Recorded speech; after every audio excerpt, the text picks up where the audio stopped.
సహోదరులందరికీ యేసుక్రీస్తు నామంలో వందనాలు. మనందరికీ తండ్రి అయిన దేవునికి స్తుతులు, స్తోత్రములు, కృతజ్ఞతాస్తుతులు చెల్లిస్తున్నాను.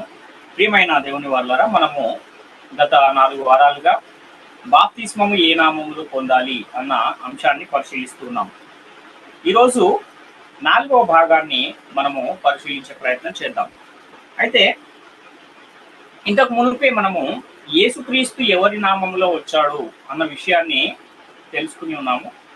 యేసుక్రీస్తు వారి లోకానికి తండ్రి నామములో వచ్చి ఉన్నాడు. నేను నా తండ్రి నామమున వచ్చి ఉన్నాను అని యోహాను సువార్త 5వ అధ్యాయం 43వ వచనంలో యేసుక్రీస్తు వారు తెలియజేస్తున్నారు. అంటే తండ్రి నామములో తండ్రి స్వభావాన్ని, తండ్రి గుణలక్షణాలను, తండ్రి మహిమను ధరించుకుని యేసుక్రీస్తు వారి లోకానికి వచ్చారు. ఈ లోకానికి వచ్చిన యేసుక్రీస్తు ఎవరిని బయలుపరిచాడు అంటే తండ్రిని బయలుపరిచాడు అని యోహాను సువార్త 1వ అధ్యాయం 18వ వచనంలో కూడా మనకు లేఖనం కనబడుతుంది. కాబట్టి యేసుక్రీస్తు తండ్రి నామములో వచ్చాడంటే తండ్రి కలిగిన నామము, యేసుక్రీస్తు కలిగిన నామము, మరియు తండ్రి కలిగి ఉన్న స్వభావము, యేసుక్రీస్తు కలిగి ఉన్న స్వభావము, తండ్రి కలిగి ఉన్న గుణలక్షణాలు, యేసుక్రీస్తు కలిగి ఉన్న ఈ గుణలక్షణాలు కూడా సమానమైన నామము, సమానమైన గుణలక్షణాలు, సమానమైన స్వభావాన్ని, సమానమైన మహిమను కలిగి ఉన్నారు అనే విషయాన్ని మనం ఇదివరకే అనేకమైన లేఖన సాక్ష్యాలతో నేర్చుకుని ఉన్నాం. అయితే ఆ మహిమను, ఆ నామాన్ని యేసుక్రీస్తు వారికి ఎవరిచ్చారు అంటే తండ్రే ఇచ్చాడు అని కూడా అనేకమైన లేఖనాలు మనకు సాక్ష్యం ఇస్తున్నాయి. మరి పరిశుద్ధాత్ముడు ఎవరి మహిమలో, ఎవరి నామంలో ఈ లోకానికి వచ్చాడు అంటే పరిశుద్ధాత్ముడేమో యేసుక్రీస్తు మహిమలో, యేసుక్రీస్తు యొక్క నామములో ఈ లోకానికి వచ్చాడు. యోహాను సువార్త 14వ అధ్యాయం 26వ వచనాన్ని మనం చూస్తే, ఆదరణకర్త అనగా తండ్రి నా నామమున పంపబోవు పరిశుద్ధాత్మ సమస్తమును మీకు బోధించి నేను మీతో చెప్పిన సంగతులన్నింటినీ మీకు జ్ఞాపకము చేయును అంటున్నాడు. అంటే తండ్రి నా నామమున పంపబోవు పరిశుద్ధాత్మ అని ఎవరిని గూర్చి చెప్పబడుతుంది ఈ మాట? ఎవరు చెబుతున్నారు ఈ మాట అంటే యేసుక్రీస్తు వారు చెబుతున్నారు. అంటే నా నామమున అంటే యేసుక్రీస్తు నామమున పరిశుద్ధాత్ముడు ఈ లోకానికి తండ్రి పంపబోతున్నాడు అన్న విషయాన్ని తెలియజేస్తున్నారు. నామము అనగానే అదొక పిలవడానికి పెట్టుకునే పేరు అనే చాలా మంది భ్రమపడుతున్నారు. అది పిలవడానికి పెట్టుకునే పేరు కాదు. పరిశుద్ధ గ్రంథము నామము అంటే ఏం చెబుతుంది అంటే ఆ విషయాన్ని కూడా మనము గత తరగతిలోనే చాలా స్పష్టంగా తెలుసుకున్నాం. నామము అంటే మహిమ, గుణలక్షణాలు అని. కాబట్టి తండ్రి నామములో పంపబడిన యేసుక్రీస్తు ఎవరి బోధన బోధించాడు అని అంటే తండ్రి యొక్క బోధనే బోధించాడు. నేను నా తండ్రి మాటలనే బోధిస్తూ ఉన్నాను, నా అంతటా నేనే ఏమీ బోధించను, నాకు తండ్రి ఏ మాటలైతే చెప్పమని పంపించాడో వాటినే నేను మీకు బోధిస్తున్నాను అని అనేకమైన లేఖన సాక్ష్యాలను కూడా మనం గతంలోనే చూసాం. యోహాను సువార్త 7వ అధ్యాయం 17, 18, యోహాను సువార్త 8వ అధ్యాయం 26వ వచనము, యోహాను సువార్త 14వ అధ్యాయం 24వ వచనము, యోహాను సువార్త 8వ అధ్యాయం 38వ వచనము, యోహాను సువార్త 12వ అధ్యాయం 49, 50 వచనాలు, తర్వాత యోహాను సువార్త 8వ అధ్యాయం 29వ వచనము, యోహాను సువార్త 5వ అధ్యాయం 30వ వచనం. ఈ వచనాలన్నీ కూడా అదే విషయాన్ని తెలియజేస్తున్నాయి. యోహాను సువార్త 12వ అధ్యాయం 49, 50 వచనాలను మనం ఒకసారి చూడగలిగితే, ఏదైనగా నా అంతటా నేనే మాట్లాడలేదు, నేను ఏం అనవలేనో ఏమి మాట్లాడవలేనో దానిని గూర్చి నన్ను పంపిన తండ్రియే నాకు ఆజ్ఞ ఇచ్చి ఉన్నాడు, మరియు ఆయన ఆజ్ఞ నిత్య జీవమని నేను ఎరుగుదును గనుక నేను చెప్పు సంగతులను తండ్రి నాతో చెప్పిన ప్రకారము చెప్పుచున్నాను అనేను అని ఇక్కడ మనకు ఇదే నేను నా మాటలు కాదు, నేను తండ్రి బోధనే బోధిస్తున్నాను అని ఇప్పుడు ఈ లేఖనాలన్నింటిలో కూడా యేసుక్రీస్తు వారు తెలియజేస్తున్నారు. కాబట్టి తండ్రి నామములో వచ్చిన యేసుక్రీస్తు తండ్రి బోధన బోధిస్తే, మరి యేసుక్రీస్తు నామములో ఈ లోకానికి వచ్చిన పరిశుద్ధాత్ముడు ఎవరి బోధన బోధిస్తాడు, ఎవరి మాటలను తెలియజేస్తాడు అంటే యేసుక్రీస్తు బోధనే ఆయన కూడా బోధిస్తాడు, యేసుక్రీస్తు మాటలనే ఆయన బోధిస్తాడు అని పరిశుద్ధ గ్రంథం చాలా స్పష్టంగా తెలియజేస్తుంది. యోహాను సువార్తలోనే మనము గనక గమనించినట్లయితే 14:26లో ఇంతకు ముందే మనం చదువుకున్నాం. ఆదరణకర్త అనగా తండ్రి నా నామమున పంపబోవు పరిశుద్ధాత్మ సమస్తమును మీకు బోధించి నేను మీతో చెప్పిన సంగతులను అన్నిటినీ మీకు జ్ఞాపకము చేయును అంటున్నాడు. యోహాను సువార్త 15:26లో కూడా తండ్రి యొద్ద నుండి మీ యొద్దకు నేను పంపబోవు ఆదరణకర్త అనగా తండ్రి యొద్ద నుండి బయలుదేరు సత్యస్వరూపి అయిన ఆత్మ వచ్చినప్పుడు ఆయన నన్ను గూర్చి సాక్ష్యం ఇచ్చును అని యేసుక్రీస్తు వారు చెబుతున్నమాట. అదేవిధంగా యోహాను సువార్త 16వ అధ్యాయము 12 నుంచి 14 వచనాల్లో కూడా నేను మీతో చెప్పవలసినవి ఇంకను అనేక సంగతులు కలవు గాని ఇప్పుడు మీరు వాటిని సహింపలేరు. అయితే ఆయన అనగా సత్యస్వరూపి అయిన ఆత్మ వచ్చినప్పుడు మిమ్మల్ని సర్వసత్యములోనికి నడిపించును. ఆయన తనంతట తానే ఏమీ బోధింపక వేటిని వినునో వాటిని బోధించి సంభవింపబో సంగతులను మీకు తెలియజేయను. ఆయన నా వాటిలోనివి తీసుకుని మీకు తెలియజేయను గనుక నన్ను మహిమపరచును అని ఇక్కడ యేసుక్రీస్తు వారు పరిశుద్ధాత్ముడిని గూర్చి చెబుతున్నాడు. అంటే పరిశుద్ధాత్ముడి లోకానికి వచ్చి ఏం బోధిస్తాడు అంటే నా మాటలను బోధిస్తాడు. నేను మీకు ఏ సంగతులనైతే చెప్పకుండా వెళ్ళిపోతున్నానో ఆ చెప్పకుండా వెళ్ళిపోయిన వాటిని అన్నింటినీ కూడా పరిశుద్ధాత్ముడు వచ్చి నా పక్షాన బోధిస్తాడు అని చెబుతున్నాడు. కాబట్టి తండ్రి నామాన్ని యేసుక్రీస్తు కలిగి ఉంటే, పరిశుద్ధాత్ముడు యేసుక్రీస్తు నామాన్ని కలిగి ఉంటే, తండ్రి యేసుక్రీస్తు పరిశుద్ధాత్ముడు కూడా ముగ్గురు ఒకే నామాన్ని కలిగి ఉన్నారు అన్న విషయాన్ని మనం ఇక్కడ గమనించాలి. ఎందుకంటే నామము అంటే పిలవడానికి పెట్టుకునే పేరు కాదు అన్న విషయము మనము ఇదివరకే తెలుసుకున్నాం. తండ్రి నామము ఈజ్ ఈక్వల్ టు యేసుక్రీస్తు నామము, యేసుక్రీస్తు నామము ఈజ్ ఈక్వల్ టు పరిశుద్ధాత్ముని నామము. కాబట్టి తండ్రి, యేసుక్రీస్తు, పరిశుద్ధాత్ముడు ఈ ముగ్గురు కలిగి ఉన్న నామము గాని, మహిమ గాని, గుణలక్షణాలు గాని, స్వభావం గాని ఒక్కటే అన్న విషయాన్ని మనము గమనించాలి. ఈ నామం అంటేనే మహిమ, నామం అంటేనే స్వభావము, నామం అంటేనే గుణలక్షణాలు అని ఎక్కడుంది అని అంటే ఇంతకు ముందే మనం చూసాము. ఆ వచనాలను నేను చెప్పేస్తాను. నిర్గమాకాండము 34వ అధ్యాయం 4 నుంచి 6 వచనాల్లోను, నిర్గమాకాండము 33వ అధ్యాయము 18, 17, 18 వచనాల్లోను, నిర్గమాకాండము 3వ అధ్యాయము 13 నుంచి 15 వచనాల్లోను, అదేవిధంగా మత్తయి సువార్త 1వ అధ్యాయం 21వ వచనం. ఇక్కడ ఈ వచనాలన్నింటిలో కూడా నామము అంటే ఏదో కాదు, స్వభావము, మహిమ, గుణలక్షణాలు అని తెలియజేస్తుంది పరిశుద్ధ గ్రంథం. కాబట్టి తండ్రి, కుమారుడు, పరిశుద్ధాత్ముడు ఈ ముగ్గురు కలిగి ఉన్న మహిమ, నామము, గుణలక్షణాలు ఒకటే అన్న విషయాన్ని మనం ఇక్కడ గమనించవలసిన వారమై ఉన్నాం.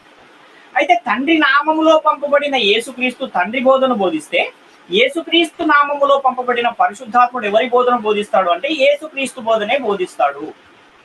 అంటే యేసుక్రీస్తు బోధను పరిశుద్ధాత్ముడు బోధిస్తాడు అని స్వయంగా యేసుక్రీస్తు వారే చెప్పిన మాటలను కూడా మనం ఇప్పుడే పరిశీలన చేశాం. కాబట్టి తండ్రి నామములో వచ్చిన యేసుక్రీస్తు తనంతట తానే ఏమీ బోధించక తండ్రి ఏది చెప్పమంటే అదే బోధన ఎలాగైతే బోధించాడో, అదే విధంగా యేసుక్రీస్తు నామములో ఈ లోకానికి పంపబడిన పరిశుద్ధాత్ముడు కూడా తనంతట తానే ఏమీ బోధించక యేసుక్రీస్తు వేటినైతే చెప్పమని పరిశుద్ధాత్మునికి ఆజ్ఞాపిస్తాడో ఆ బోధనే ఆయన కూడా అపోస్తలుల చేత సంఘానికి బోధింపజేశాడు అన్న విషయాన్ని మనం గమనించాలి. కాబట్టి యేసుక్రీస్తు చెప్పవలసిన సంగతులు ఇంకా అనేకం ఉన్నాయి, కానీ ఇప్పుడు మీరు వాటిని సహింపలేరు. కనుక ఎవరు వచ్చి వాటిని బోధిస్తారు అని అంటే పరిశుద్ధాత్ముడు వచ్చి నేను మీతో ఏ సంగతులనైతే చెప్పవలసి ఉన్నావో ఆ సంగతులను ఆయన మీకు బోధించి మిమ్మును సర్వసత్యములోనికి నడిపించును అని యేసుక్రీస్తు వారు తెలియజేస్తున్నారు. భూ సంబంధమైన సంగతులను నేను మీతో చెబుతుంటేనే మీకు అర్థం కావట్లేదు కనుక పరలోక సంబంధమైన సంగతులు ఎలా అర్థమవుతాయి? కాబట్టి ఇప్పుడు అవి మీకు అర్థం కావు కనుక అవి అర్థమయ్యే సమయము వచ్చినప్పుడు పరిశుద్ధాత్ముడు వచ్చి వాటిని మీకు బోధిస్తాడు అని యోహాను సువార్త 3వ అధ్యాయం 12వ వచనంలో యేసుక్రీస్తు వారు చెప్తున్నారు. కాబట్టి యేసుక్రీస్తు చెప్పని ఆ సంగతులను ఎవరు చెబుతారు వచ్చి అంటే పరిశుద్ధాత్ముడు వచ్చి చెప్తారు. కాబట్టి తండ్రి నామములో వచ్చి తండ్రి మాటలు ప్రకటించిన యేసుక్రీస్తు తండ్రిని మహిమపరిస్తే, యేసుక్రీస్తు నామములో వచ్చి యేసుక్రీస్తు మాటలను ప్రకటిస్తూ ఉన్న పరిశుద్ధాత్ముడు ఎవరిని మహిమపరుస్తాడు అంటే ఆయన యేసుక్రీస్తును మహిమపరుస్తాడు. యోహాను సువార్త 16వ అధ్యాయము 15వ వచనంలో తండ్రికి కలిగినవన్నీ నావి, అందుచేత ఆయన నా వాటిలోనివి తీసుకుని మీకు తెలియజేయును అని ఇక్కడ కనబడుతుంది. 14వ వచనంలోనేమో ఆయన నా వాటిలోనివి తీసుకుని మీకు తెలియజేయను గనక నన్ను మహిమపరచును అని యేసుక్రీస్తు వారు చెప్తున్నారు. కాబట్టి ఒక మనిషి యొక్క పౌరస్థితిని మార్చేది ఏంటి అంటే బాప్తిస్మం. ఒక మనిషిని మరణము నుండి జీవంలోనికి నడిపించేది ఏది అంటే బాప్తిస్మం. ఒక మనిషి యొక్క గుణలక్షణాలను మార్చేది ఏంటి అంటే అది కూడా బాప్తిస్మం. కాబట్టి ఈ బాప్తిస్మానికి చాలా ప్రాముఖ్యత ఉంది. ఇంత ప్రాముఖ్యమైన బాప్తిస్మం విషయంలో చాలా జాగ్రత్త కలిగి ఉండవలసిన అవసరం ఉంది. అయితే ఏ నామములో ఇంతకీ బాప్తిస్మం పొందాలి అంటే యేసుక్రీస్తు ఏమో తండ్రి యొక్కయు, కుమారుని యొక్కయు, పరిశుద్ధాత్మ యొక్కయు నామములోనికి బాప్తిస్మం ఇయ్యండి, అనేకులను నా శిష్యులుగా చేయండి అని మత్తయి సువార్త 28వ అధ్యాయం 18, 19 వచనాల్లో శిష్యులకు చెప్పేసి ఆయన పరలోకానికి వెళ్ళిపోయాడు. అయితే ఈ ఏదైతే యేసుక్రీస్తు వారు చెప్పారో ఆ నామములోనికి యేసుక్రీస్తు వారు చెబుతూ ఉన్నారు. కానీ ఆ నామంలో ఈ అపోస్తలులు ఎవరైనా బాప్తిస్మం ఇచ్చారా అని గనక మనం పరిశుద్ధ గ్రంథాన్ని అంతా తిరిగేస్తే ఎక్కడా కూడా మనకు తండ్రి యొక్కయు కుమారుని యొక్కయు పరిశుద్ధాత్ముని యొక్కయు నామములో బాప్తిస్మం ఎవరైనా ఇచ్చినట్టు కానీ, ఆ బాప్తిస్మాన్ని ఎవరైనా పొందుకున్నట్టు కానీ, ఆ బాప్తిస్మము తండ్రి కుమార పరిశుద్ధాత్మ నామములో పొందండి అని ఎవరైనా ఎవరితోనైనా చెప్పినట్టు కానీ ఒక్కటంటే ఒక్క లేఖనాధారం కూడా మనకు బైబిల్ గ్రంథంలో మొత్తం వెతికినా కూడా 66 పుస్తకాల్లో ఎక్కడ కూడా కనిపించడు. ఒక్క మత్తయి సువార్తలో 28వ అధ్యాయం 18, 19 వచనాల్లో తప్ప. కాబట్టి ముగ్గురిని గూర్చి ప్రస్తావిస్తూ ఆ నామము అని ఏకవచనంలోనే ఇక్కడ యేసుక్రీస్తు ప్రభువుల వారు శిష్యులకు చెబుతున్నారు. ఆ మత్తయి సువార్త 28వ అధ్యాయంలో 18, 19 వచనాల్లో తండ్రి, కుమారుడు, పరిశుద్ధాత్ముడు ముగ్గురు అంటే వీరు ముగ్గురు ఒక్కరేనా అంటే ముగ్గురు ఒక్కరు కాదు, వేరు వేరు వ్యక్తిత్వాలు కలిగి ఉన్న ఈ ముగ్గురికి కూడా ఒకే నామము ఏకవచనములో అక్కడ మాట ప్రయోగించబడింది. నామములలోనికి అని చెప్పక నామములోనికి అనే యేసుక్రీస్తు వారు అక్కడ శిష్యులతో చెప్పిన సందర్భం మనకు కనబడుతుంది. కాబట్టి తండ్రి, కుమారుడు, పరిశుద్ధాత్ముడు ఒకే నామాన్ని, ఒకే మహిమను, ఒకే స్వభావాన్ని కలిగి ఉన్నారు కనుక ఆ విధంగా ఆయన నామములోనికి అన్న విషయాన్ని తెలియజేశారు. ఈ విషయం అపోస్తలులకు కూడా అర్థమయ్యింది గనుకనే వారు కూడా ఏ నామములో బాప్తిస్మం ఇచ్చారంటే యేసుక్రీస్తు నామములో బాప్తిస్మం ఇచ్చారు. ఇప్పుడు ఉదాహరణకి తండ్రి కలిగి ఉన్న మహిమ యొక్క విలువ 10 అని మనం అనుకుంటే, యేసుక్రీస్తు వారు కూడా అదే నామాన్ని కలిగి ఉన్నారు కనుక ఆయన కూడా కలిగి ఉన్న ఆ మహిమ యొక్క ఆ నామం యొక్క విలువ ఎంత అవుతుంది అంటే 10 అవుతుంది. మరి పరిశుద్ధాత్ముడు కూడా యేసుక్రీస్తు నామంలోనే ఈ లోకానికి వచ్చాడు కనుక ఆ పరిశుద్ధాత్ముడు కలిగి ఉన్న ఆ నామం యొక్క ఆ మహిమ యొక్క విలువ ఎంత అవుతుంది అంటే 10 అవుతుంది. కాబట్టి ఇప్పుడు ముగ్గురు కలిగి ఉన్న నామము ఎంత అంటే సమానమైన మహిమను, సమానమైన నామాన్ని, సమానమైన గుణ లక్షణాలను, సమానమైన స్వభావాన్ని వీరు కలిగి ఉన్నారు. కాబట్టి యేసుక్రీస్తు కలిగి ఉన్న నామము ఈజ్ ఈక్వల్ టు తండ్రి కలిగి ఉన్న నామము, పరిశుద్ధాత్ముడు కలిగి ఉన్న నామము ఈజ్ ఈక్వల్ టు యేసుక్రీస్తు వారు కలిగి ఉన్న నామం. అంటే ఈ ముగ్గురు కలిగి ఉన్న నామము ఒకటే అన్న విషయాన్ని మనం గమనించాలి. కాబట్టి ఇక్కడ అపోస్తలులు అందరూ ఏ నామంలో బాప్తిస్మం ఇచ్చారు, లేక ఏ నామములో బాప్తిస్మం పొందమని చెప్పారు అంటే యేసుక్రీస్తు నామములో బాప్తిస్మం పొందండి అని చాలా సార్లు, ఒక 4-5 సార్లు ఉన్న లేఖనాలు మనకు తెలియజేస్తున్నాయి అపోస్తల కార్యాల గ్రంథంలో. కాబట్టి యేసుక్రీస్తు నామములో పొందిన బాప్తిస్మం యొక్క విలువ కూడా అప్పుడు ఎంత అవుతుంది అని అంటే అదే అవుతుంది. కాబట్టి యేసుక్రీస్తు చెప్పిన ప్రకారము మనం బాప్తిస్మం పొందినా, లేక అపోస్తలులు ఇచ్చిన బాప్తిస్మం ప్రకారము, లేదా వారు పొందమని చెప్పిన ఆ బాప్తిస్మం ప్రకారము, యేసుక్రీస్తు నామంలో పొందిన ఆ బాప్తిస్మం ప్రకారము దాని మహిమ కూడా, దాని విలువ కూడా ఎంత అవుతుందంటే 10 అవుతుంది. అంటే 10 అంటే మీరు 10వ నంబర్ అనుకోకండి. ఉదాహరణకు మనకు అర్థం కావడానికి 10 అనే ఒక సంఖ్యను మనం వాడుతున్నాం తప్ప 10 అంటే 10 అని కాదు. కాబట్టి ఇప్పుడు నామము లేక మహిమ లేక స్వభావము అంటే గుణలక్షణాలు అని అపోస్తలులకు అర్థమైంది కనుకనే ఒకే నామము తండ్రి, కుమారుడు, పరిశుద్ధాత్ముడు కలిగి ఉన్నారు గనుకనే ఈ విషయం కూడా అపోస్తలులకు అర్థమయ్యింది గనుకనే యేసుక్రీస్తు నామములో బాప్తిస్మం ఇచ్చిన అది తండ్రి, కుమార, పరిశుద్ధాత్మ నామంలో ఇచ్చినట్టే అన్న విషయము వారు గ్రహించగలిగారు కనుక వారు ఇచ్చిన బాప్తిస్మం కూడా యేసుక్రీస్తు నామములో ఇచ్చారు. అదే విధంగా యేసుక్రీస్తు నామములో బాప్తిస్మం పొందండి అని చెప్పిన సందర్భాలు మనకు కనబడతాయి.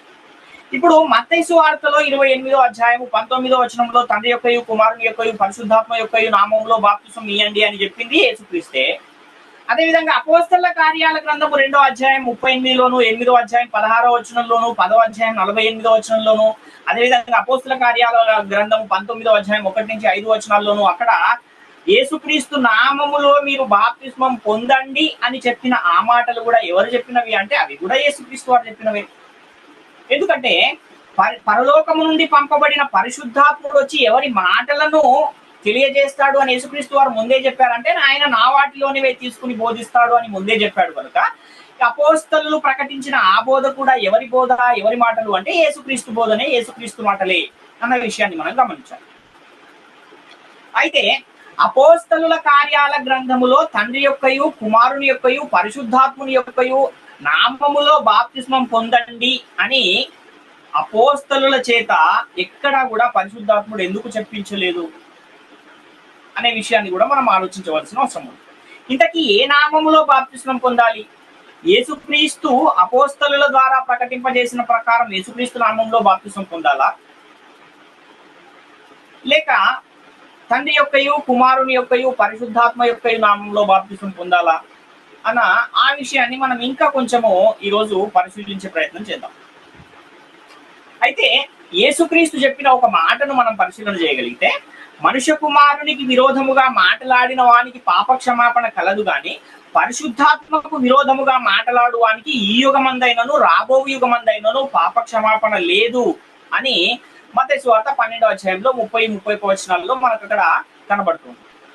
ఇంకా యేసుక్రీస్తు వారు ఏం చెప్పారంటే, నేను చెప్పవలసిన సంగతులు ఇంకా అనేకం ఉన్నాయి కానీ ఇప్పుడు మీరు వాటిని సహించలేరు కనుక పరిశుద్ధాత్ముడు వచ్చి నేను మీకు ఏ సంగతులనైతే చెప్పాలో వాటిని మీకు బోధించి మిమ్మల్ని సర్వసత్యంలోనికి నడిపిస్తాడు అని కూడా యేసుక్రీస్తు వారు చెప్పిన సందర్భం మనకు కనబడుతుంది. కాబట్టి ఇప్పుడున్న పరిస్థితుల్లో నేటి కాలములో సంఘములో చేర్చబడేవారు యేసుక్రీస్తు పరిశుద్ధాత్ముని చేత అపోస్తలుల ద్వారా సంఘానికి ఇచ్చిన ఆజ్ఞని మనము అనుసరించవలసిన అవసరం ఉంది. ఎందుకంటే మీరిప్పుడు అపోస్తలు ప్రవక్తలు వేసిన పునాది మీద మీరు కట్టబడాలి అని కూడా ఇదే బైబిల్ గ్రంథము మనకు తెలియజేస్తుంది. పరిశుద్ధాత్ముడు ఏం బోధిస్తాడని యేసుక్రీస్తు వారు చెప్పారు అంటే సర్వసత్యాన్ని బోధిస్తాడు అని చెప్పాడు. కానీ కొంతమంది ఏమంటున్నారంటే, మనము క్రీస్తు బోధయందే నిలిచి ఉండాలి, అలా నిలిచి ఉండక ముందుకు సాగు ప్రతి వాడు కూడా శాపగ్రస్తుడు అని పరిశుద్ధ గ్రంథము చెబుతుంది కనుక యేసుక్రీస్తు చెప్పినట్టుగా తండ్రి యొక్కయు కుమారుని యొక్కయు పరిశుద్ధాత్మ యొక్కయు నామములోనే బాప్తిస్మాన్ని పొందాలి అని చాలా మంది చెప్తున్నారు. అలాంటి వాళ్లకు మనం కాదు కానీ లేఖనాలే ఇచ్చే సమాధానం ఏంటి అంటే, అపోస్తలులు బోధించిన బోధ కూడా యేసుక్రీస్తు బోధనే అన్న విషయం వారికి అర్థం కావట్లేదు కనుకనే వాళ్ళు ఈ విధంగా వితండవాదం చేస్తూ ఉన్నారు అన్న విషయాన్ని గమనించాలి. అంటే అపోస్తలుల బోధ మనకు అవసరం లేదండి, క్రీస్తు బోధే మనకు కావాలి, యేసుక్రీస్తు గొప్పనా అపోస్తలులు గొప్పనా అన్న ఒక వాదనను కూడా చేసేవారు ఉన్నారు. అయితే తండ్రి కుమార పరిశుద్ధాత్మ నామం విలువ ఎంతో యేసుక్రీస్తు నామం విలువ కూడా అంతే. కనుక యేసుక్రీస్తు చెప్పిన ప్రకారమే తండ్రి యొక్కయు కుమారుని యొక్కయు పరిశుద్ధాత్ముని యొక్కయు నామములోనికి బాప్తిస్మం పొందిన యేసుక్రీస్తు నామములో బాప్తిస్మం పొందినట్టే అని చాలా మంది చెబుతున్నారు. అయితే అపోస్తలులు పరిశుద్ధాత్ముని ద్వారా ప్రేరేపించబడిన వారై బోధించారు, పరిశుద్ధాత్ముడేమో యేసుక్రీస్తు యొద్ద వినిన సంగతులను అనగా క్రీస్తు బోధనే అపోస్తలుల చేత సంఘానికి ప్రకటింపజేశారు. అంటే యేసుక్రీస్తు నామములో బాప్తిస్మం పొందుడి అని పేతురు చెప్పిన మాటలు ఎవరి మాటలు? యేసుక్రీస్తు నామములో మీరు బాప్తిస్మము పొందాలి అని పౌలు గారు చెప్పిన మాటలు ఎవరి మాటలు? కొర్నేలి ఇంటి దగ్గర పేతురు గారు మీరు యేసుక్రీస్తు నామమున బాప్తిస్మం పొందుడి అని ఆజ్ఞాపించిన ఆజ్ఞ ఎవరి ఆజ్ఞ అని మనం ఆలోచించగలిగితే ఆ మాటలు కూడా యేసుక్రీస్తు వారి మాటలే. యేసుక్రీస్తు బోధనే పరిశుద్ధాత్ముని ద్వారా అపోస్తలులు బోధిస్తున్నారు. అంటే అపోస్తలుల బోధ ఎవరి బోధ అంటే యేసుక్రీస్తు బోధే. ఆ విషయాన్ని మనము చాలా స్పష్టంగా ఇంతకు ముందే మనం పరిశీలన చేశాం. ఇంత స్పష్టంగా వాక్యాన్ని అర్థం చేసుకునేవారు ఉన్నారా నేటి కాలంలో అని మనం ఆలోచిస్తే, అంటే ఆత్మ సంబంధమైన సంగతులతో సరిపోల్చుకునే పరిస్థితులు లేవు నేటి కాలంలో. నామము అంటే మహిమ, గుణలక్షణాలు, స్వభావము అని తెలియని వారు కూడా నేటి కాలంలో చాలా మంది ఉన్నారు. అలాంటి వారు ఇచ్చే బాప్తిస్మాలు ఎంతవరకు వాక్యానుసారమైనవి అనేది కూడా ఒకసారి ఆలోచించవలసిన అవసరం. కాబట్టి అపోస్తలుల బోధ ప్రకారము యేసుక్రీస్తు నామములోనే బాప్తిస్మం పొందడము అనేదే సరైనది అన్న విషయాన్ని మొదట మనము గ్రహించు వారమై ఉన్నాం. ఎందుకంటే ఎఫెసీ పత్రిక 2వ అధ్యాయం 20వ వచనాన్ని మనం పరిశీలన చేస్తే, క్రీస్తు యేసే ముఖ్యమైన మూలరాయి అయి ఉండగా అపోస్తలులను ప్రవక్తలను వేసిన పునాది మీద మీరు కట్టబడి ఉన్నారు అని ఇక్కడ ఒక లేఖనం మనకు కనబడుతుంది. సంఘానికి పత్రిక రాస్తూ ఎఫెసీ సంఘానికి పత్రిక రాస్తూ పౌలు గారు తెలియజేస్తున్న విషయం ఏంటంటే, బాప్తిస్మం విషయంలో కూడా అపోస్తలులు వేసిన పునాది మీద మనం కట్టబడాలి అన్న విషయాన్ని గమనించాలి. ఇంతకీ అపోస్తలులు బాప్తిస్మం విషయంలో వేసిన పునాది ఏది అని అంటే యేసుక్రీస్తు నామంలో బాప్తిస్మం పొందడం అనేది అపోస్తలులు వేసిన పునాది.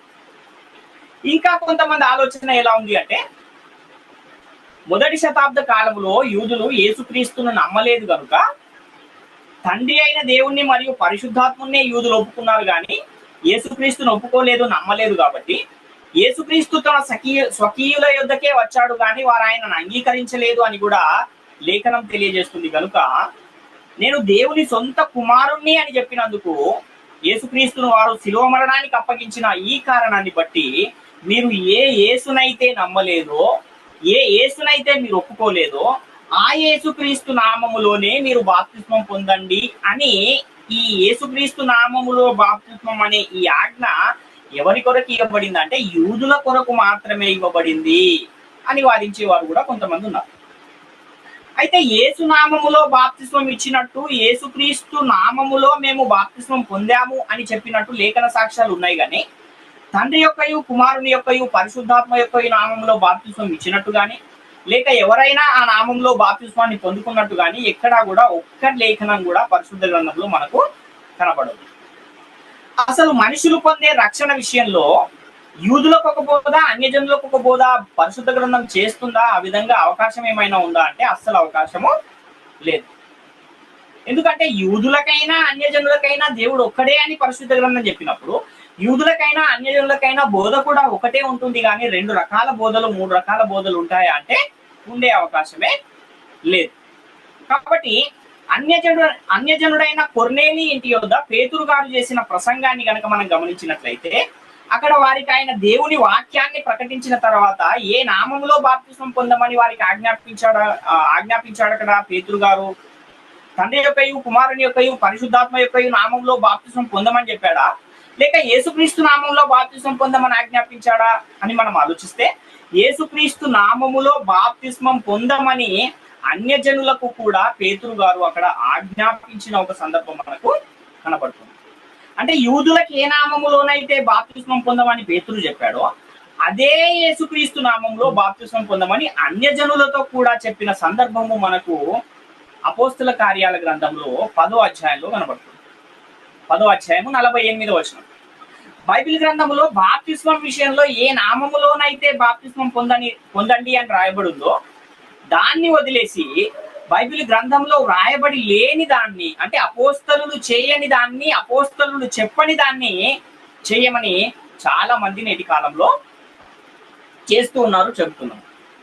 అయితే ఇక్కడ ఇంకొక రకమైన వితండవాదం చేసేవారు కూడా ఉన్నారు. అదేంటంటే తండ్రి కుమారుడు పరిశుద్ధాత్ముడు ముగ్గురు ఒకే నామాన్ని ఒకే మహిమను కలిగి ఉన్నారు కదా, అలాంటప్పుడు తండ్రి నామములో బాప్తిజం పొందొచ్చు కదా, పరిశుద్ధాత్ముని నామంలో బాప్తిజం పొందొచ్చు కదా, యేసుక్రీస్తు నామంలోనే ఎందుకు బాప్తిజం పొందాలి అని వితండవాదం చేసేవారు కూడా లేకపోలేదు. అలాంటి వారికి బైబిల్ గ్రంథం ఏం చెబుతుంది అంటే తండ్రి నామములో బాప్తిజం పొందండి అని యేసుక్రీస్తు ఎక్కడైనా చెప్పాడా అంటే ఎక్కడా చెప్పలేదు. పోనీ పరిశుద్ధాత్ముడు ఎక్కడైనా చెప్పాడా అంటే పరిశుద్ధాత్ముడు కూడా ఎక్కడ చెప్పలేదు. పోనీ అపోస్తలుల చేత ఎక్కడైనా చెప్పబడిందా అంటే అది కూడా ఎక్కడ చెప్పలేదు. అంటే వీళ్ళు ఏంటి అని అంటే ఎక్కడా చెప్పనిది, వాక్యములో లేఖనాధారమే లేని దానినే వీరు ఎక్కువగా బోధిస్తూ ఉంటారు, అలాంటివే చెప్పడానికి ఆసక్తి చూపుతూ ఉంటారు. కానీ యేసుక్రీస్తు పరిశుద్ధాత్ముని ద్వారా అపోస్తలుల చేత ఏ నామములో బాప్తిస్మం పొందాలని సంఘానికి ఆజ్ఞ ఇచ్చాడు అంటే యేసుక్రీస్తు నామములో బాప్తిస్మం పొందమని ఆజ్ఞ ఇచ్చాడు. కాబట్టి మనకి ఏ ఆజ్ఞ అయితే ఇవ్వబడిందో దాన్నే మనం అనుసరించాలి తప్ప బైబిల్ గ్రంథము చెప్పని దానిని చేయకూడదు అన్న విషయాన్ని మనం గమనించాలి. కాబట్టి యేసుక్రీస్తు మహిమను మనం ధరించుకుంటేనే తండ్రి మహిమను ధరించుకుంటాము, అలాగే పరిశుద్ధాత్ముని మహిమను కూడా ధరించుకుంటాము. ఒకవేళ యేసుక్రీస్తు మహిమను మనం ధరించుకోకపోతే తండ్రి మహిమను కూడా ధరించుకోలేము, పరిశుద్ధాత్ముని మహిమను కూడా ధరించుకోలేము అన్న విషయాన్ని మనం గమనించాలి. కాబట్టి యేసుక్రీస్తు నామములోనే మనం బాప్తిస్మం పొందాలి అనే విషయాన్ని ప్రతి ఒక్కరు కూడా గమనించవలసిన అవసరం ఉంది. ఎందుకంటే అపోస్తలుల బోధ ప్రకారమే మనము నేటి కాలంలో సంఘములో నడుచుకోవాల్సిన అవసరం ఉంది. మనం అసలు ఎవరి మరణములో ఎవరి పునరుత్థానములో పాలు పొందడానికి బాప్తిజం తీసుకుంటున్నాము? తండ్రి మరణంలోనికి తండ్రి పునరుత్థానంలోనికి పాలు పొందడానికి బాప్తిస్మంలో మనము పాలు పొందుతూ ఉన్నామా? లేక పరిశుద్ధాత్ముని మరణంలోనికి పరిశుద్ధాత్ముని యొక్క పునరుత్థానంలోనికి పాలు పొందడానికి మనం బాప్తిజం పొందుతూ ఉన్నామా? లేకపోతే యేసుక్రీస్తు మరణంలోనికి యేసుక్రీస్తు పునరుత్థానంలోనికి పాలు పొందడానికి బాప్తిజం పొందుతున్నామా అన్న ఈ ప్రశ్నకు గనక మనం సమాధానం వెతకగలిగితే యేసుక్రీస్తు మరణములోనికి యేసుక్రీస్తు పునరుత్థానములోనికి పాలివారం అవడానికే మనం బాప్తిస్మం పొందుతూ ఉన్నాం.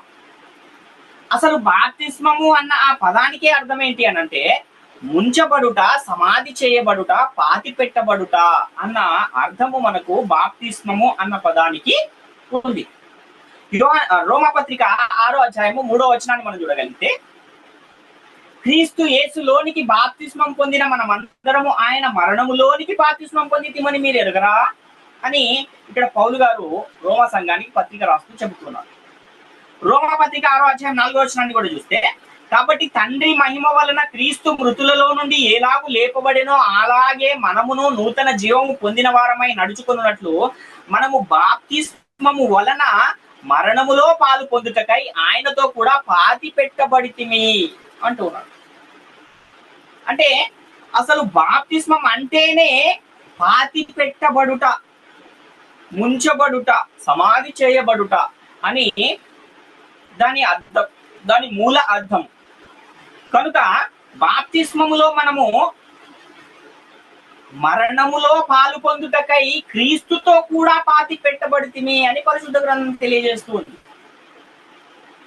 కాబట్టి యేసుక్రీస్తు మరణములోను యేసుక్రీస్తు పునరుత్థానములోను పాలు పొందాలి అంటే మనం బాప్తిస్మంలో ఎవరి నామాన్ని ఎవరి మహిమను ధరించుకోవాలి. ఎవరి నామాన్ని ధరించుకుంటే మనము యేసుక్రీస్తు మరణములోను యేసుక్రీస్తు పునరుత్థానములోను పాలివారం అవుతాము అని మనం ఆలోచిస్తే, యేసుక్రీస్తు నామాన్ని యేసుక్రీస్తు మహిమను బాప్తిస్మములో ధరించుకుంటేనే మనము యేసుక్రీస్తు యొక్క మరణంలోను పునరుత్థానములోను పాలివారం అవుతాము, పాలు పొందుతాము. ఇంకా కొంచెం జాగ్రత్తగా మనం ఆలోచించగలిగితే, బాప్తిస్మం పొందినప్పుడు మనం బాప్తిస్మంలో ఎవరిని ధరించుకుంటున్నామని పౌలు గారు చెబుతున్నారు. గలతీ పత్రిక 3వ అధ్యాయం 27వ వచనాన్ని మనం చూడగలిగితే, క్రీస్తులోనికి బాప్తిస్మము పొందిన మీరందరూ క్రీస్తును ధరించుకొని ఉన్నారు అని చెబుతున్నాడు ఇక్కడ. అంటే క్రీస్తులోనికి బాప్తిస్మం పొందాలంటే క్రీస్తు నామములోనే బాప్తిస్మం పొందాలి. క్రీస్తును ధరించుకోవాలంటే క్రీస్తు నామములోనే మనం బాప్తిస్మం పొందాలి. అప్పుడే మనము క్రీస్తును ధరించుకోగలుగుతాము, క్రీస్తులోనికి బాప్తిస్మం పొందగలుగుతాము, క్రీస్తు మరణములో పాలివారం అవ్వగలుగుతాము, క్రీస్తు పునరుత్థానములో పాలివారం అవ్వగలుగుతాము. కాబట్టి ఇన్ని విషయాలు పరిశుద్ధ గ్రంథము తెలియజేస్తూ ఉంటే వీటన్నిటినీ పక్కన పెట్టేసి ఎవరో ఎక్కడో ఒక చోట వాళ్ళు ఎక్కడైతే వాక్యం నేర్చుకున్నారో ఆ గురువు గారి దగ్గర నేర్చుకున్నారు కాబట్టి ఇంకా ఆయన ఇచ్చినట్టే మేము కూడా ఇస్తాము అనడం కూడా సరైనది కాదు అన్న విషయాన్ని మనం గమనించాలి. రోమపత్రిక 13వ అధ్యాయం 14వ వచనాన్ని కూడా చూస్తే, మెట్టుకు ప్రభు అయిన యేసుక్రీస్తును ధరించుకొనిన వారై శరీరేచ్ఛలను నెరవేర్చుకొనుటకు శరీరము విషయమై ఆలోచన చేసుకొనుడి. మెట్టుకు ప్రభు అయిన యేసుక్రీస్తును ధరించుకొనిన వారై అంటున్నాడు కదా. అంటే ఎక్కడ ధరించుకుంటున్నాం యేసుక్రీస్తుని అంటే బాప్తిస్మములో ధరించుకుంటున్నాం. క్రీస్తు మహిమను ధరించుకుంటేనే మనము తండ్రి మహిమను కూడా ధరించుకుంటాము, అలాగే పరిశుద్ధాత్మని మహిమను కూడా ధరించుకోగలుగుతాము అన్న విషయాన్ని గమనించాలి. గలతీ పత్రిక 4వ అధ్యాయము 19వ వచనాన్ని మనం చూడగలిగితే, నా పిల్లలారా క్రీస్తు స్వరూపము మీ యందు ఏర్పడు వరకు మీ విషయమై మరలా నాకు ప్రసవ వేదన కలుగుచున్నది అంటున్నాడు ఇక్కడ. అంటే క్రీస్తు స్వరూపాన్ని మనము మన యందు ఏర్పడాలి అంటే ఎక్కడ ఏర్పడుతుంది క్రీస్తు స్వరూపము అంటే బాప్తిస్మములోనే. 2వ దశలోనిక 2వ అధ్యాయము 14వ వచనంలో, మీరు ఇలాగూ రక్షింపబడి మన ప్రభు అయిన యేసుక్రీస్తు యొక్క మహిమను పొందవలెనని ఆయన మా సువార్త వలన మిమ్మల్ని పిలిచెను అంటున్నాడు. ఎవరి మహిమను పొందాలి మనము? యేసుక్రీస్తు యొక్క మహిమను పొందవలెనని ఆయన మా సువార్త వలన మిమ్మల్ని పిలిచెను. యేసుక్రీస్తు మహిమను పొందాలంటే ముందు సువార్త వలన మనం పిలువబడాలి. ఏది సువార్త? ఏది వింటే మనకు రక్షణ అంటే వినుట వలన విశ్వాసము కలుగును, వినుట క్రీస్తును గూర్చిన మాట వలన కలుగును. ఏంటా క్రీస్తును గూర్చిన మాట? యేసుక్రీస్తు చనిపోయి సమాధి చేయబడి తండ్రి చేత మృతులలో నుండి లేపబడ్డాడు అన్న విషయాన్ని మనము హృదయమందు విశ్వసించటమే సువార్తను విశ్వసించటం. సువార్త వలన మనము పిలువబడటం. కాబట్టి ఆ విధంగా పిలువబడిన మనము యేసుక్రీస్తు నామములో బాప్తిస్మం పొందితేనే యేసుక్రీస్తు మహిమను ధరించుకుంటాము అన్న విషయాన్ని మనం ఇక్కడ గమనించువారమై ఉన్నాం. కాబట్టి యేసుక్రీస్తు మహిమను ధరించుకోవాలి, అప్పుడే మనము తండ్రి మహిమను ధరించుకున్నట్టు. అదేవిధంగా యేసుక్రీస్తును ఘనపరిస్తేనే మనము తండ్రిని ఘనపరిచినట్టు అన్న విషయాన్ని కూడా మనం గమనించాలి. 2 కొరింథీ పత్రిక 8వ అధ్యాయం 23వ వచనాన్ని చూస్తే, తీతు ఎవరైనా అడిగిన ఎడల అతడు నా పాలివాడును, మీ విషయంలో నా జత పనివాడునై ఉన్నాడనియు, మన సహోదరులు ఎవరని అడిగిన ఎడల వారు సంఘముల దూతలను క్రీస్తు మహిమయును అయి ఉన్నారనియు నేను చెప్పుచున్నాను అంటున్నాడు. అంటే క్రీస్తు మహిమ అయి ఉన్నారట. ఎవరు వీళ్ళు క్రీస్తు మహిమ అయి ఉన్నవారు అంటే, క్రీస్తు నామములో బాప్తిస్మం పొందిన వారు క్రీస్తును ధరించుకుంటూ ఉన్నారు. అలా బాప్తిస్మంలో క్రీస్తును ధరించుకున్న వారు క్రీస్తు యొక్క మహిమ అయి ఉన్నారు అన్న విషయాన్ని మనం ఇక్కడ గమనించాలి. రోమపత్రిక 8వ అధ్యాయం 29వ వచనంలో, ఎందుకనగా తన కుమారుడు అనేక సహోదరులలో జ్యేష్ఠుడగునట్లు దేవుడు ఎవరిని ముందు ఎరిగెనో వారు తన కుమారునితో సారూప్యము గలవారగుటకు వారిని ముందుగా నిర్ణయించెను అంటున్నాడు. అంటే యేసుక్రీస్తు ఎవరి స్వరూపము గలవాడు అని పరిశుద్ధ గ్రంథం తెలియజేస్తుంది అంటే, దేవుని స్వరూపము గలవాడు యేసుక్రీస్తు. దేవుని స్వరూపి అయి ఉన్న క్రీస్తు సువార్త అని 2 కొరింథీ 4:4లో మనకు కనబడుతుంది. ఆయన అదృశ్య దేవుని స్వరూపి అయి ఉన్నాడు అని కొలస్సీ పత్రిక 1వ అధ్యాయం 18వ వచనం మనకు తెలియజేస్తుంది. కాబట్టి యేసుక్రీస్తు ఎవరి స్వరూపాన్ని కలిగి ఉన్నాడు అంటే, దేవుని స్వరూపాన్ని కలిగి ఉన్నాడు. మరి క్రైస్తవులు ఎవరి స్వరూప్యములోనికి మార్చబడాలని పరిశుద్ధ గ్రంథం తెలియజేస్తుంది అని అంటే, క్రీస్తు సారూప్యములోనికి మార్చబడాలి. అంటే దేవుడు తన కుమారుని సారూప్యములోనికి మార్చబడడానికి మనల్ని ముందుగా నిర్ణయించాడు అని రోమా 8:29లో మనం ఇప్పుడే చదివాం. కాబట్టి దేవుని కుమారుని సారూప్యం అనేది మనం ఎక్కడ పొందుకుంటూ ఉన్నాము, ఎక్కడ ధరించుకుంటూ ఉన్నాము అంటే బాప్తిస్మములోనే. ఏ నామములో బాప్తిస్మం తీసుకుంటే మనము కుమారుని సారూప్యములోనికి మార్చబడతామో, యేసుక్రీస్తు నామములోనే బాప్తిస్మం పొందాలని మనం ఎందుకు చెప్తున్నాము అంటే, అపోస్తలుడు కూడా యేసుక్రీస్తు నామములోనే బాప్తిస్మం పొందమని ఎందుకు చెప్పారు అంటే, దేవుని కుమారుడైన యేసుక్రీస్తు సారూప్యము గలవారము మనం అవ్వాలంటే యేసుక్రీస్తు నామములో బాప్తిస్మం పొందితేనే అది సాధ్యమవుతుంది. కనుక యేసుక్రీస్తు నామములో బాప్తిస్మం పొందమని బైబిల్ గ్రంథం కూడా చెప్పడానికి కారణం ఏంటంటే, యేసుక్రీస్తు సారూప్యము గలవారము మనం అవ్వాలంటే యేసుక్రీస్తు నామములో మనం బాప్తిస్మం పొందాలి. కనుక అపోస్తలుడు కూడా యేసుక్రీస్తు నామములోనే మీరు బాప్తిస్మం పొందుడి అని సంఘానికి ఆజ్ఞ ఇచ్చిన సందర్భాలు మనకు కనబడుతుంది. అపోస్తలులందరూ కూడా ఎవరి నామంలో బాప్తిస్మం పొందితే దేవుని కుమారుడైన యేసుక్రీస్తు సారూప్యము గలవారం అవుతాము అని బోధించారు అనంటే, వాళ్ళు యేసుక్రీస్తు నామములో బాప్తిస్మం పొందండి అని ఎందుకు చెప్పారు అనంటే, యేసుక్రీస్తు యొక్క సారూప్యమును మనం పొందాలంటే యేసుక్రీస్తు నామములోనే బాప్తిస్మం పొందాలి అన్న విషయం వారికి తెలుసు. కనుకనే వారు యేసుక్రీస్తు నామములో మీరు బాప్తిస్మం పొందండి అని వారు మొదటి శతాబ్ద కాలములో సంఘానికి బోధించిన పరిస్థితులు మనకు కనపడుతుంది. ఈ లోకానికి నీవెవరిని చూపించాలి అంటే, క్రీస్తును చూపించాలి, క్రీస్తు ప్రేమను చూపించాలి, క్రీస్తు త్యాగాన్ని చూపించాలి, క్రీస్తు యొక్క దయను, క్రీస్తు యొక్క కనికరమును, వీటన్నింటినీ కూడా చూపించవలసిన అవసరం ఉంది. క్రీస్తు ఏమో తనలో తండ్రిని చూపించాడు, నువ్వెవరిని చూపించాలంటే క్రీస్తును నీలో చూపించాలి. క్రీస్తు స్వరూపములోనికి మార్చబడాలి, క్రీస్తును ధరించుకోవాలి, క్రీస్తు కలిగిన సంపూర్ణతకు సమానమైన సంపూర్ణతను పొందుకోవాలి. ఎఫెసీ పత్రిక 4వ అధ్యాయం 11, 12 వచనాలు చూస్తే, మనం అందరము విశ్వాస విషయములోను దేవుని కుమారుని గురించిన జ్ఞాన విషయంలోను ఏకత్వము పొంది సంపూర్ణ పురుషుల మగు వరకు, అనగా క్రీస్తునకు కలిగిన సంపూర్ణతకు సమానమైన సంపూర్ణత గలవారము అగు వరకు ఆయన ఇలాగు నియమించెను అని ఇక్కడ చూస్తున్నాం. అంటే క్రీస్తు ఏ సంపూర్ణతనైతే కలిగి ఉన్నాడో ఆ సంపూర్ణతను మనం కలిగి ఉండాలి. క్రీస్తు కలిగిన సంపూర్ణతకు సమానమైన సంపూర్ణతను మనం కలిగి ఉండాలంటే ఎవరి నామంలో బాప్తిస్మం పొందితే అది సాధ్యమవుతుంది అంటే యేసుక్రీస్తు నామంలో బాప్తిస్మం పొందితేనే అది సాధ్యమవుతుంది. అందుకని యేసుక్రీస్తు అపోస్తలుల ద్వారా ఏం చెప్పాడు అంటే యేసుక్రీస్తు నామములో మీరు బాప్తిస్మము పొందండి అని చెప్పాడు.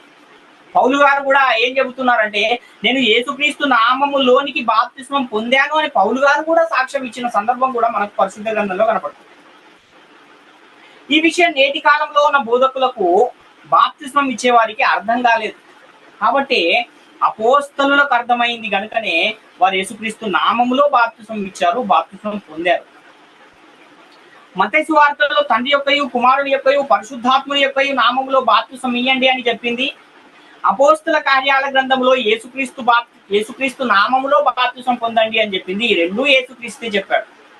కానీ మనం ఇందులో ఏది అనుసరించాలి అంటే యేసుక్రీస్తు పరిశుద్ధాత్ముని చేత అపోస్తలుల ద్వారా సంఘానికి ఏదైతే అనుసరించడానికి ఆజ్ఞను ఇచ్చాడో కొత్త నిబంధన చట్టాన్ని, దాన్ని మనము నేటి కాలంలో అనుసరించవలసిన వారమై ఉన్నాం.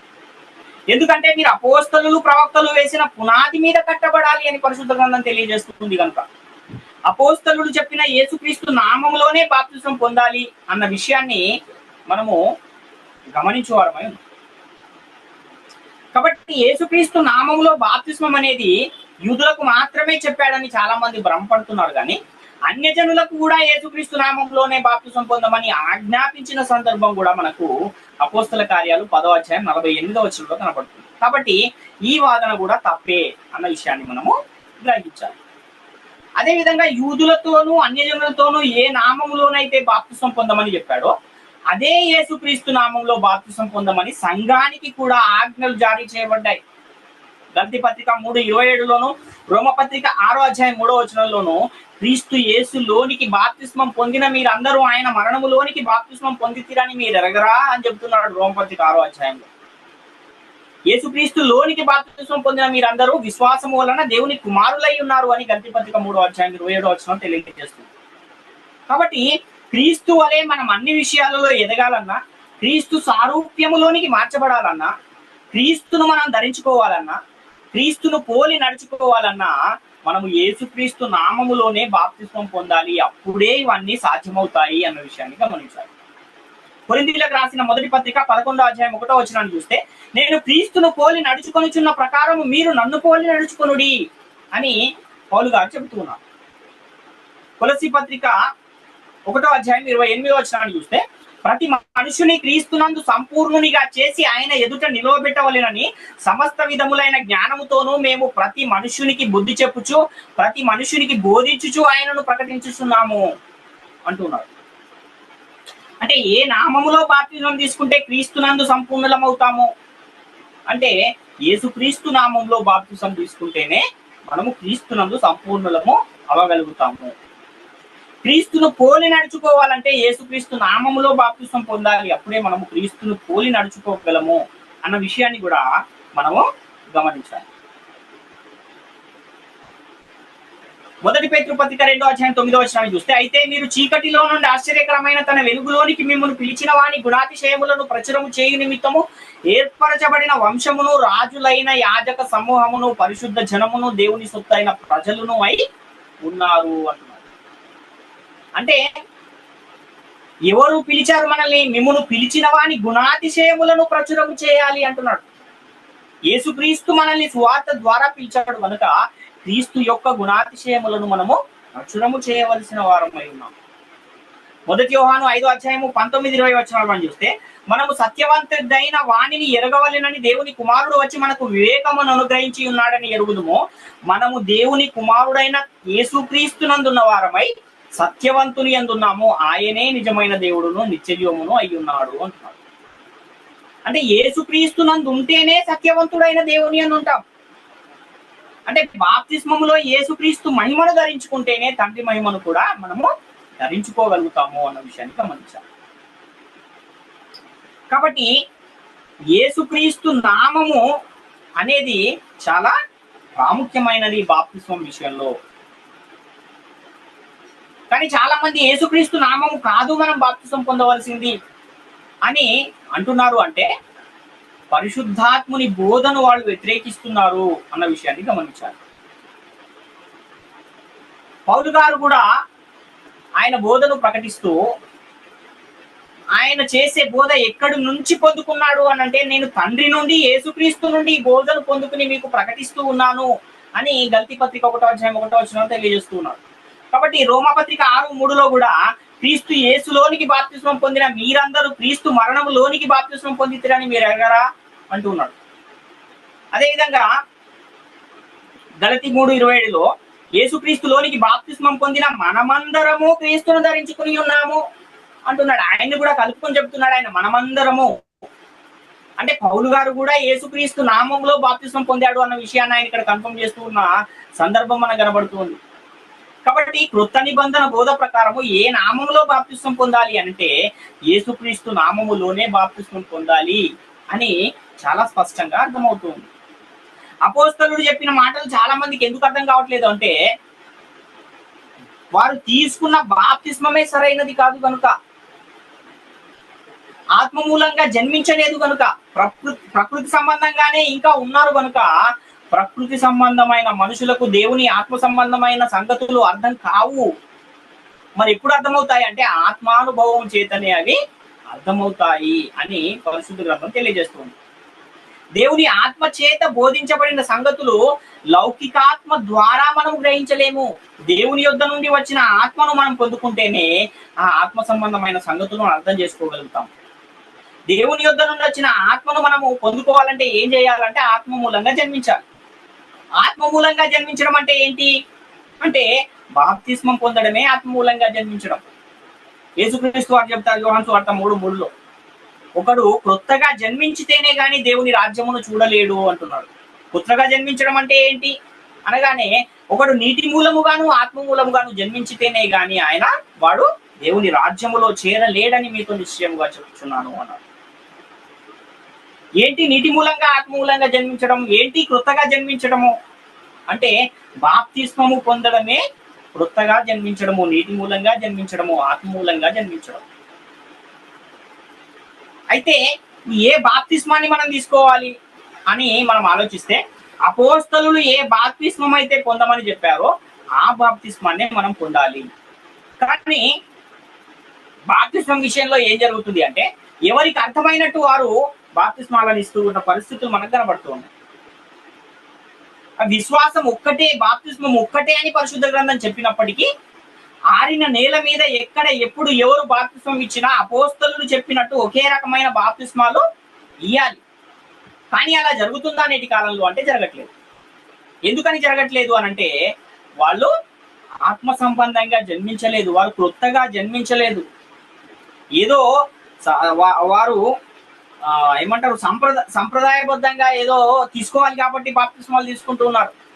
ఈ విషయాలన్నీ తెలుసుకుని తీసుకోవాలి. బాప్తిస్మం అంటే తండ్రి ఎవరు, కుమారుడు ఎవరు, పరిశుద్ధాత్ముడు ఎవరు, ఎవరిని పంపించారు, ఎవరి నామంలో వచ్చారు, ఎవరి మహిమను ఎవరు ధరించుకున్నారు, ఈ విషయాలన్నింటినీ తెలుసుకోవాలి. నామము అంటే ఏంటి, ఈ విషయాలన్నీ తెలుసుకుని బాప్తిస్మాన్ని తీసుకుంటేనే అది ఒక విశ్వాసి జీవితాన్ని ఫలింపజేస్తూ ఉంది. లేకపోతే ఏదో అందరు తీసుకుంటున్నారు కాబట్టి నేను తీసుకున్నాను అంటే అది సరైన బాప్తిస్మం కాదు. 1 యోహాను 4:15 మనం చూస్తే, యేసు దేవుని కుమారుడని ఎవడు ఒప్పుకున్నో వానిలో దేవుడు నిలిచి ఉన్నాడు, వాడు దేవుని అందున్నాడు అంటున్నాడు. అంటే ఎవరిలో దేవుడు నిలిచి ఉంటాడు అంటే యేసు దేవుని కుమారుడు అని ఒప్పుకున్న వారిలో దేవుడు నిలిచి ఉంటాడు. కాబట్టి ఇప్పుడున్న పరిస్థితుల్లో మనం యేసుక్రీస్తు నందు ఉంటేనే సత్యవంతుని అందు ఉంటాం. యేసుక్రీస్తులో ఉండడం అంటే యేసుక్రీస్తు మహిమను నామాన్ని ధరించుకోవటం. ఎక్కడ మహిమను నామాన్ని ధరించుకుంటున్నాము అనంటే బాప్తిస్మములో యేసుక్రీస్తు యొక్క నామాన్ని ధరించుకుంటున్నాము, యేసుక్రీస్తు యొక్క మహిమను ధరించుకుంటున్నాము. అందుకనే అపోస్తలులు ఏం చెప్పారు అంటే యేసుక్రీస్తు నామములో బాప్తిస్మం పొందుడి అని చెప్పారు. క్రీస్తును ధరించుకుంటే ఎవరి పోలికలో సృష్టింపబడిన నవీన స్వభావాన్ని ధరించుకుంటాము అనంటే క్రీస్తు ఎవరి పోలిక ఎవరి స్వరూపము అని మనం ఆలోచిస్తే క్రీస్తు దేవుని పోలిక, దేవుని స్వరూపం. కాబట్టి మనము క్రీస్తు మహిమను ధరించుకుంటే దేవుని పోలికగా, దేవుని స్వరూపములోనికి మనం మార్చబడతాం. ఎఫెసీ పత్రిక 4:22-24 మనం చూడగలిగితే, కావున మునపటి ప్రవర్తన విషయంలోనైతే మోసకరమైన దురాశల వలన చెడిపోవు మీ ప్రాచీన స్వభావమును వదులుకుని మీ చిత్తవృత్తి యందు నూతన పరచబడిన వారై నీతియు యథార్థమైన భక్తియు గలవారై దేవుని పోలికగా సృష్టింపబడిన నవీన స్వభావమును ధరించుకొనవలెను అంటున్నాడు. ఇక్కడ నవీన స్వభావమును అన్న చోట ఫుట్నోట్ లో నవీన పురుషుడు అని ఉంది. నవీన పురుషుడు అంటే క్రొత్త పురుషుడు, అంటే క్రొత్తగా జన్మించిన వాడు, ఆత్మమూలముగా జన్మించిన వాడు, బాప్తిస్మము పొందినవాడు. కాబట్టి క్రీస్తులో ఉంటేనే మనము నవీన స్వభావమును ధరించుకుంటాం. క్రీస్తును ధరించుకుంటేనే మనము దేవుని పోలికగా సృష్టింపబడిన నవీన స్వభావాన్ని ధరించుకుంటాం. క్రీస్తులో ఉంటేనే దేవ స్వభావంలో మీరు పాలివారు అవుతారు అని 2 పేతురు పత్రిక 1:4 మనకు తెలియజేస్తుంది. కాబట్టి క్రీస్తును ధరించుకుంటేనే దేవుని యందు ఉంటాము, దేవ స్వభావంలో పాలివారము అవుతాము. మరి ఎక్కడ ధరించుకుంటున్నాం మనం క్రీస్తుని అంటే బాప్తిస్మములో ధరించుకుంటున్నాం. ఏ నామములో బాప్తిస్మం తీసుకుంటే క్రీస్తును ధరించుకుంటాము అని మనం ఆలోచించగలిగితే, యేసుక్రీస్తు నామములో బాప్తిస్మం పొందితేనే మనము క్రీస్తును ధరించుకుంటాము, క్రీస్తు నామాన్ని ధరించుకుంటాము, క్రీస్తు మహిమను ధరించుకుంటాము. కాబట్టి ఇలా క్రీస్తు నామాన్ని ధరించుకోవటము, క్రీస్తు యొక్క పోలికను ధరించుకోవటము, ఇది కేవలం యూదులకేనా అంటే యూదులకు మాత్రమే కాదు, ఇది అందరికీ సంబంధించింది. కొలస్సీ పత్రిక 3:9-11 మనం చూస్తే, ఒకడితో ఒకడు అబద్ధమాడకుడు ఏలైనగా ప్రాచీన స్వభావం దాని క్రియలతో కూడా మీరు పరిత్యజించే జ్ఞానము కలుగు నిమిత్తము దానిని సృష్టించిన వాని పోలిక చొప్పున నూతన పరచబడుతున్న నవీన స్వభావములు ధరించుకున్నారు. ఇట్టి వారిలో గ్రీసు దేశస్థుడని యూదుడని భేదము లేదు, సున్నతి పొందుతాయని సున్నక పొందకపోతాయని భేదము లేదు, పరదేశి అని సిదియనుడని దాసుడని స్వతంత్రుడని లేదు, గాని క్రీస్తే సర్వమును అందరిలో ఉన్నవాడునై ఉన్నాడు అంటున్నాడు. అంటే ఈ నవీన స్వభావాన్ని ధరించుకోవటము, బాప్తిస్మం పొందటంలో ఏమన్నా భేదం ఉందా అనంటే ఏ భేదము లేదు. అన్యజనుడైనా, యూదుడైనా, స్వతంత్రుడైనా, దాసుడైనా ఎవరైనా సరే యేసుక్రీస్తు నామములోనే బాప్తిస్మము పొందవలసిన వారై ఉన్నారు. కాబట్టి చాలా జాగ్రత్తగా ఈ విషయాలన్నింటినీ కూడా అర్థం చేసుకుని వాటి ప్రకారముగా మనం అనుసరించి బాప్తిస్మాన్ని పొందవలసిన వారమై ఉన్నాం. ఎవరిలో ఉంటే మనం పరిశుద్ధులుగా ఉంటాం అంటే క్రీస్తులో ఉంటేనే పరిశుద్ధులుగా ఉంటాం. క్రీస్తు మహిమను ధరించుకుంటేనే తండ్రి మహిమను, పరిశుద్ధాత్ముని మహిమను ధరించుకోగలుగుతాము. కాబట్టి మనం దేవుని మహిమను ధరించుకోవాలన్నా, పరిశుద్ధాత్ముని మహిమను ధరించుకోవాలన్నా ఏ నామములో బాప్తిస్మం పొందాలి అంటే యేసుక్రీస్తు నామములో బాప్తిస్మము పొందాలి. అప్పుడే మనము తండ్రి మహిమను, తండ్రి నామాన్ని, తండ్రి స్వభావాన్ని, పరిశుద్ధాత్ముని మహిమను, పరిశుద్ధాత్ముని నామాన్ని, పరిశుద్ధాత్ముని స్వభావాన్ని, పరిశుద్ధాత్ముని గుణలక్షణాలను మనము ధరించుకోగలుగుతాం. కాబట్టి యేసుక్రీస్తు నామములో బాప్తిస్మం తీసుకోవటము వలన ఏం జరుగుతుంది అంటే ప్రభువకు ఆత్మ చేత ఆ పోలికగానే మార్చబడతాము. 2 కొరింథీ పత్రిక 3:17-18. కాబట్టి ఏ నామములో మనం బాప్తిజం తీసుకోవాలంటే యేసుక్రీస్తు నామములో బాప్తిజం తీసుకోవాలి. ఎఫెసీ పత్రిక 2:20-22 చూస్తే, క్రీస్తు యేసే ముఖ్యమైన మూలరాయి అయి ఉండగా అపోస్తలులను ప్రవక్తలను వేసిన పునాది మీద మీరు కట్టబడి ఉన్నారు. ప్రతి కట్టడమును ఆయనలో చక్కగా అమర్చబడి ప్రభువునందు పరిశుద్ధమైన దేవాలయం అగుటకు వృద్ధి పొందుచున్నది. ఆయనలో మీరు కూడా ఆత్మ మూలముగా దేవునికి నివాస స్థలం అయి ఉండకు కట్టబడుచున్నారు అంటున్నారు. కాబట్టి యేసుక్రీస్తు మహిమను ధరించుకుంటేనే మనము తండ్రి మహిమను ధరించుకోగలుగుతాము, పరిశుద్ధాత్ముని మహిమను కూడా ధరించుకోగలుగుతాము. కాబట్టి యేసుక్రీస్తు నామములోనే బాప్తిస్మం ఎందుకు పొందాలి అనంటే తండ్రి నామాన్ని ధరించుకోవడానికి, తండ్రి మహిమను ధరించుకోవడానికి, పరిశుద్ధాత్ముని నామాన్ని ధరించుకోవడానికి, పరిశుద్ధాత్ముని మహిమను ధరించుకోవడానికి మనము యేసుక్రీస్తు నామములోనే బాప్తిస్మాన్ని పొందాలి. ఇంత స్పష్టంగా, ఇంత చక్కగా లేఖనాలన్నీ కూడా తెలియజేస్తూ ఉంటే కూడా వాటన్నిటిని పక్కన పెట్టేసి ఏదైతే రాయబడి లేదో, ఏదైతే చెప్పబడలేదో, ఏదైతే అపోస్తలుల చేత చెప్పనిది ఉందో దాన్నే చేయడానికి నేటి కాలంలో అనేకులు మొగ్గు చూపుతున్న పరిస్థితులు మనకు కనబడుతున్నాయి. కాబట్టి చాలా జాగ్రత్త కలిగి బాప్తిస్మము విషయంలో మాత్రము చాలా జాగ్రత్త కలిగి ప్రతి ఒక్కరు కూడా ఉండాలి. ఎందుకంటే ఒక మనిషి యొక్క పౌరసత్వాన్ని మార్చేది బాప్తిస్మం, ఒక మనిషిని పరలోకానికి చేర్చేది బాప్తిస్మం, ఒక మనిషి యొక్క మహిమను, గుణలక్షణాలను, స్వభావమును మార్చేది బాప్తిస్మం. కాబట్టి ఇలాంటి బాప్తిస్మం విషయంలో చాలా జాగ్రత్త కలిగి ఆత్మ సంబంధమైన సంగతులను ఆత్మ సంబంధమైన సంగతులతో సరిపోల్చుకుని బాప్తిస్మాన్ని పొందాలి. లేకపోతే ఎవరికి నష్టము? దేవునికి ఏమైనా నష్టమా? యేసుక్రీస్తుకి ఏమైనా నష్టమా? పరిశుద్ధాత్మనికి ఏమైనా నష్టమా అంటే, అపోస్తలులకు ఏమైనా నష్టమా అంటే ఎవరికీ నష్టం కాదు. ఎవరైతే పొందరో వారికే నష్టం. కాబట్టి ప్రియులరా, ప్రాముఖ్యమైన ఈ విషయాలన్నీ కూడా ప్రతి ఒక్కరూ గమనించి గ్రహించి, ఏదైతే సర్వసత్య బోధలో అపోస్తలుల చేత ప్రకటించబడిన బాప్తిస్మం ఉందో ఆ ప్రకారముగానే యేసుక్రీస్తు నామములోనే బాప్తిస్మము పొందండి అని మిమ్మల్ని వేడుకొనుచు ఈ నా మాటలు ముగిస్తున్నాను. అందరికీ వందనాలు.